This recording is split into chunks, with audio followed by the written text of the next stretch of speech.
बिस्मिल्लाहिर्रहमानिर्रहीम। अस्सलाम वालेकुम। सैयद या हुसैनी आप तमाम देखने वालों की खिदमत में एक बार फिर हाजिर है। सबसे पहले आप तमाम लोगों की चाहत मोहब्बत खुलूस का बेहद शुक्रिया जो हमारे साथ कनेक्टेड, चैनल को सब्सक्राइब कर रहे हैं और अपनी राय का इजहार कर रहे हैं। टीम हारे तो किसी को अच्छा नहीं लगता, लेकिन अगर आप लड़कर हारें, मुकाबला करें, तो फिर शायद नाकामी किसी को बुरी नहीं लगती। अब से थोड़ी देर पहले जो शारजा क्रिकेट स्टेडियम में मैच पाकिस्तान और अफगानिस्तान के दरमियान अपने अख्ताम को पहुंचा, अब नाकामी का जो मार्जिन है वो कुछ इतना बड़ा है नहीं, 18 रन हैं। लेकिन शायद ये मैच बहुत पहले ख़त्म हो चुका था। बहुत पहले हमारे बल्लेबाज हथियार डाल चुके थे और अफगानिस्तान ने बहुत कैलकुलेटेड मंसूबाबंदी के साथ और बहुत अच्छी क्रिकेट खेली। अगर मैं कहूँ तो कहना बेजा नहीं होगा। इस पिच पर स्पिनर्स के खिलाफ बहुत संभल कर बैटिंग करना थी। हमने अफगानिस्तान को पहले मैच में 39 रन से हराया था और वहाँ कप्तान सलमान अली आगा जो थे, उन्होंने तने तनहा पाकिस्तान के स्कोर को 180 प्लस कराने में अहम किरदार अदा किया था।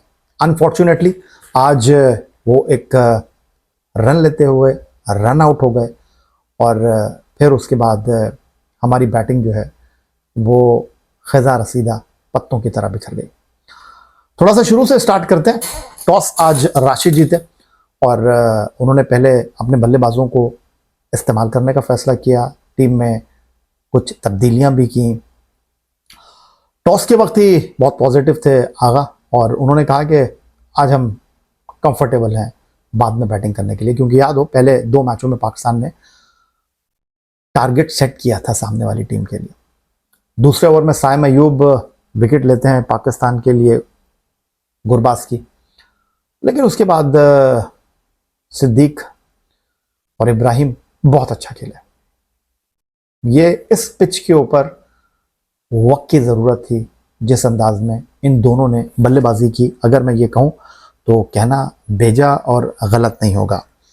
और शायद जो उनका डग आउट था, वहाँ जो उनके English ex test batsman Jonathan Trott थे, जिनके पास बड़ा वसी तजुर्बा है, शायद वो कल के मैच से ही पाकिस्तान के मैच को लेकर प्लान कर रहे थे, क्योंकि बैटिंग में अफगानिस्तान के पास इतनी डेप्थ नहीं है और वो इस बात के मुतहम्मिल हो नहीं सकते कि अटैकिंग क्रिकेट खेलें। अगर अटैकिंग क्रिकेट खेलने के लिए जाएंगे तो विकेटें ज़ाया करेंगे।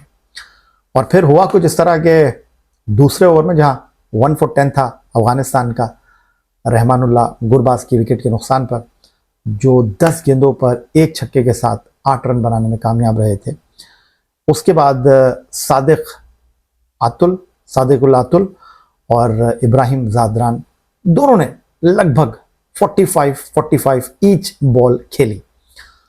64 किए सादिक ने, 65 किए इब्राहिम ने। और जब दूसरा नुकसान हुआ अफगानिस्तान को, स्कोर था 123, 16वें ओवर का दूसरा बॉल था।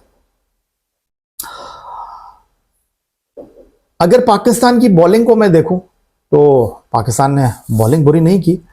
आज अगर मैं देखूं तो शाहीन के 4 ओवर में 27, 4 ओवर में 18 रन साइम अयूब के।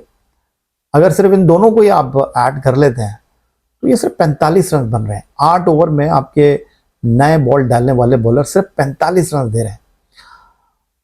किसी हद तक कह सकता हूं कि बात खराब हुई। 3 ओवर में 38 बने हारिस के, 2 ओवर में 24 बने नवाज के।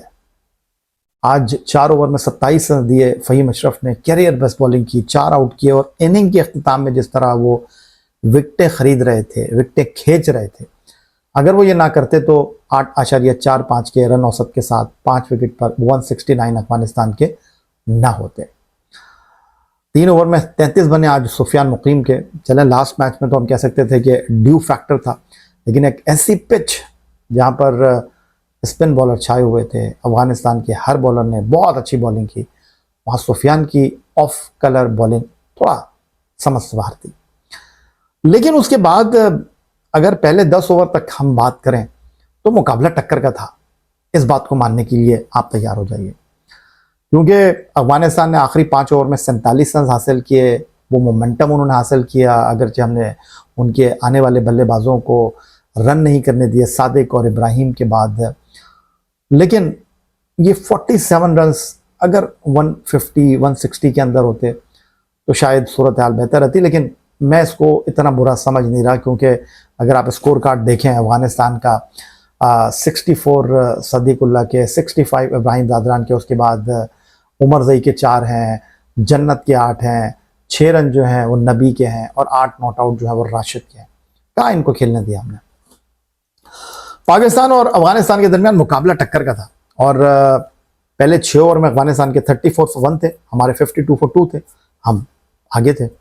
10 ओवर में 73 for 1 अफगानिस्तान, हमारे 75 for 4 आगे थे रन में, लेकिन विकटें हमारी ज़्यादा गिर चुकी थी। और आप जब बाद में बैटिंग कर रहे होते हैं तो विकटें गिरना जो है आप अफोर्ड नहीं कर सकते। आज हसन भी नहीं चले, फिर कप्तान अनफॉर्चुनेटली हमारे रन आउट हो गए। खेल बुरा नहीं रहे थे वैसे, अगर मैं बात करूँ सलमान अली आगा आज भी एक लंबी इनिंग खेलने के मूड में वो नज़र आए। 15 गेंदों पर 1 छक्के और 1 चौके के साथ उन्होंने 133 के स्ट्राइक रेट से 20 रन बना लिए थे।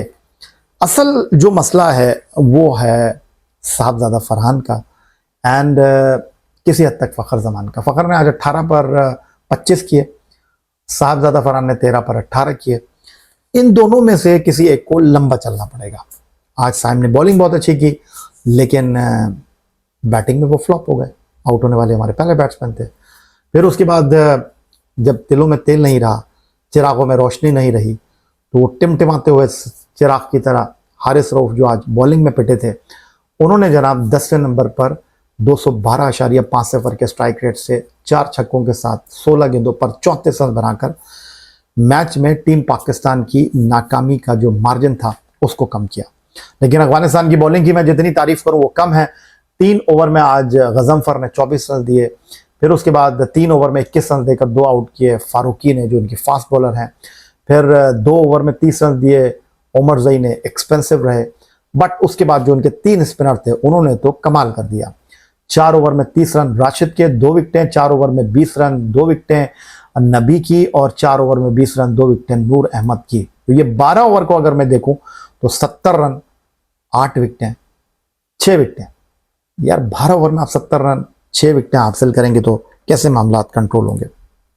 लेकिन उसके बावजूद आज हारिस एक बार फिर नाकाम हुए। 9 मैचों में उनके 1 जून 2025 को कदाफी स्टेडियम लाहौर में उनके 100 थे। उसके बाद से 9 मैचों में सिर्फ 38 रन हैं उनके।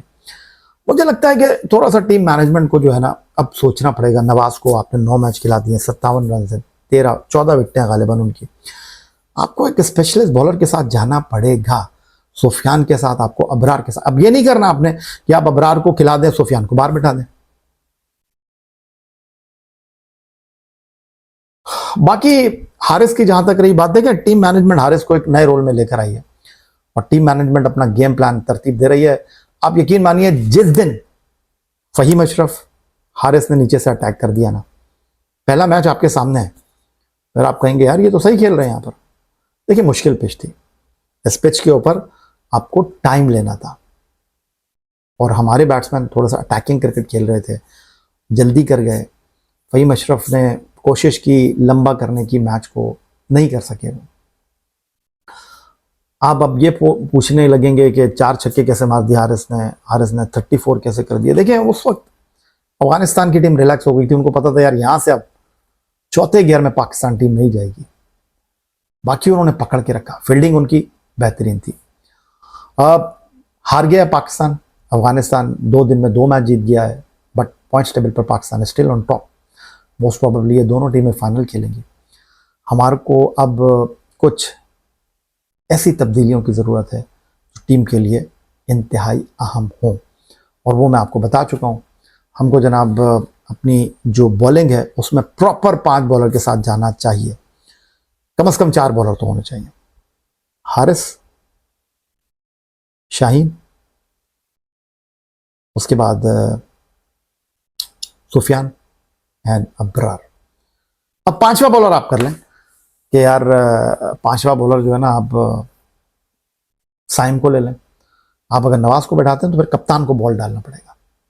फहीम अशरफ भी आपके पास है, तो ये 4 ओवर फहीम, आगा एंड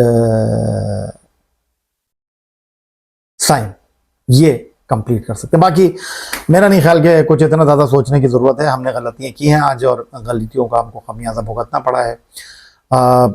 अगर ये रन्स चेज़ हो जाते तो अच्छा होता, लेकिन नहीं हुए और टीम मैनेजमेंट को सोचने का मौका मिलेगा।